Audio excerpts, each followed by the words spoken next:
à l'approche de la période estivale, une vidéo sur des vins qu'on a l'habitude de consommer pendant cette période, donc les vins rosés.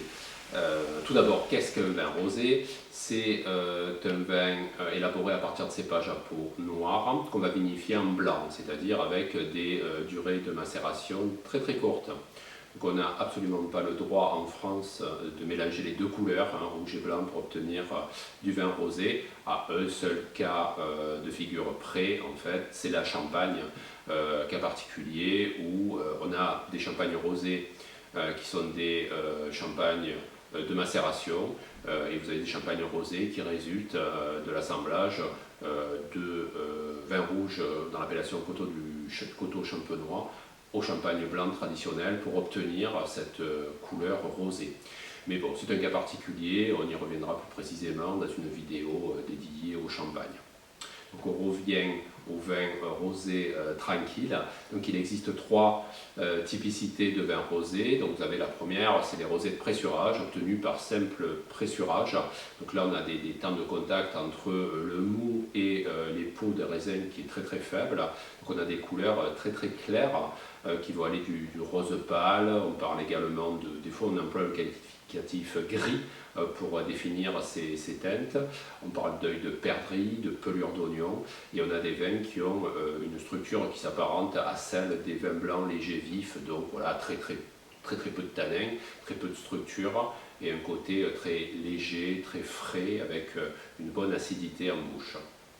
Deuxième typicité, les vins rosés de saignée. Donc eux, on les obtient en saignant une cuve ou des raisins noirs macèrent. Donc là on va avoir des durées de macération évidemment plus prolongées, de façon à extraire plus de matière, plus de couleurs, plus de tanins, et on va avoir des vins rosés qui vont être beaucoup plus structurés que les précédents, avec un petit peu plus de tanins, et des couleurs plus intenses qui vont aller de la couleur saumon foncé à cerise pour aller jusqu'à la couleur framboise. Donc là on a des vins rosés qui s'apparentent plus en fait en termes de couleur et de structure à des vins rouges légers. Troisième typicité, très souvent aujourd'hui dans les régions où on fait des vins rosés à partir d'assemblage de plusieurs cépages, eh bien, les cépages à peau épaisse sont vinifiés en saignée, les cépages à peau fine sont vinifiés en pressurage, et on obtient la troisième typicité qui est l'assemblage en fait entre vin rosé de saignée et vin rosé de pressurage, et on obtient là des vins qui sont moyennement structurés et qui ont des couleurs intermédiaires, plutôt sur des couleurs, on va dire, saumon. Alors, la production de vin rosé en France a fortement augmenté ces 15 dernières années au vu du succès commercial de ces vins. Il faut savoir aujourd'hui qu'un peu plus de 16% en volume de la production française c'est du vin rosé, que 10% en volume du vin consommé sur la planète c'est du vin rosé, un tiers, une bouteille sur trois, grosso modo, de vin exporté. Dans les vins rosés exportés, on a une bouteille sur trois qui est française et une bouteille sur cinq qui vient de la région provençale. Donc les régions, justement, la première grande région à citer, c'est la plus grande en volume et en surface de production, c'est la Provence, avec plusieurs appellations caractéristiques de vin rosé en Provence. On va citer la première, c'est Côte de Provence, bien entendu, où on va avoir très souvent soit des rosés de pressurage, soit des assemblages entre pressurage et saignée.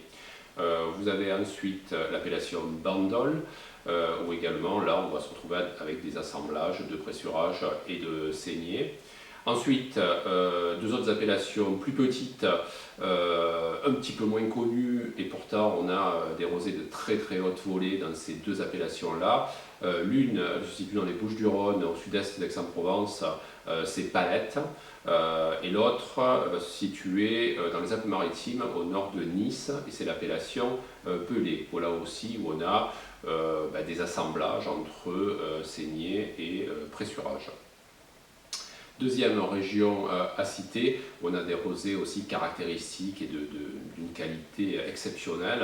Il faut aller en Champagne, au sud du département de l'Aube, dans la côte des Bars, où on a l'appellation rosé d'Hérissé. On fait des rosés à partir du cépage Pinot Noir, avec ce côté goût d'hérissé, ce qu'on appelle le goût d'hérissé, c'est-à-dire ce goût d'amande et de cerise qui est si emblématique de ces vins-là. Donc là, on a plutôt des vins rosés de saignée. Ensuite, on va se balader, on revient un petit peu plus au sud, dans la vallée du Rhône méridionale, dans le département du Gard, et plus précisément dans l'appellation Tavel. Là aussi, comme pour rosé d'Hérissé, on ne produit dans ces deux appellations que des vins, on a le droit de produire que des vins rosés. Donc là aussi, beaucoup de rosés de saignée dans l'appellation Tavel et des assemblages entre saignée et pressurage.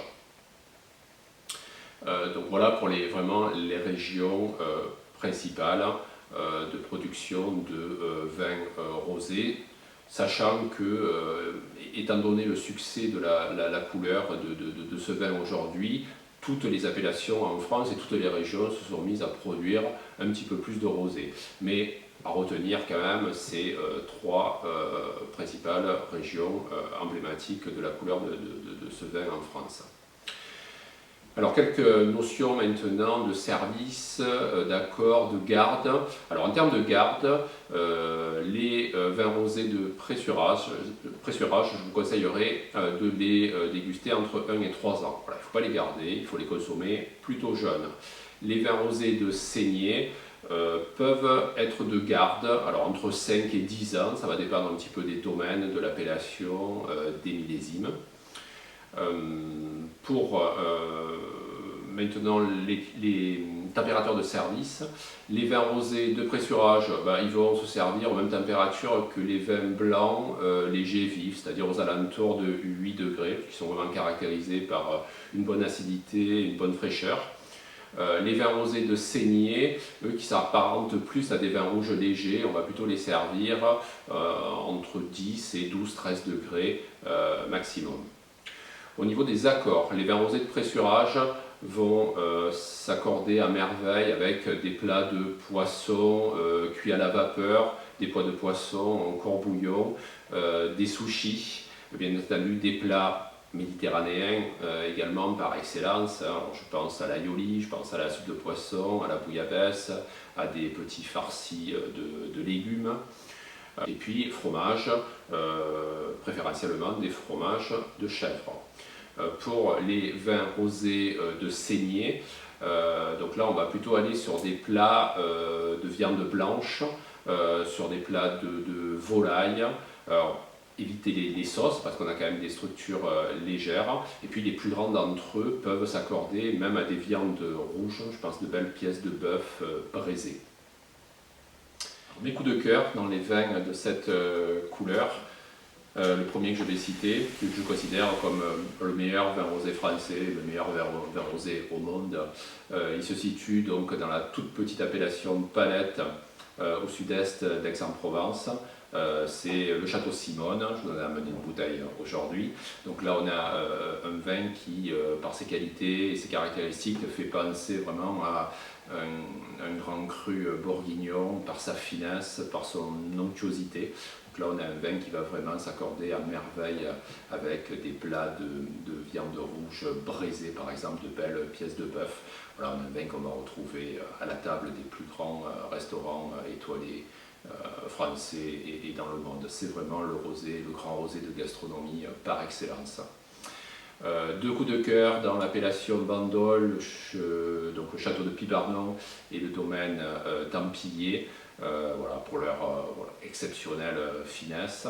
Deux coups de cœur également dans l'appellation Côte de Provence. Vous avez le domaine, le château, la tour de l'évêque, donc les vins de Régine Sumer, dont le rosé qui s'appelle Pétale de rose, que je vous conseille de goûter. Également un autre domaine dans l'appellation Côte de Provence, c'est le domaine Saint-André de Figuières, notamment la cuvée Magali. Deux références maintenant sur l'appellation rosé d'Hérissé, donc le domaine Morel et le domaine Jean-Jacques Lamoureux. Une référence intéressante appelée donc les vins de Jean Spizzo du domaine Collet de Bovis. Et enfin, deux références à Tavel, le château de Manicy et également le château d'Acaria.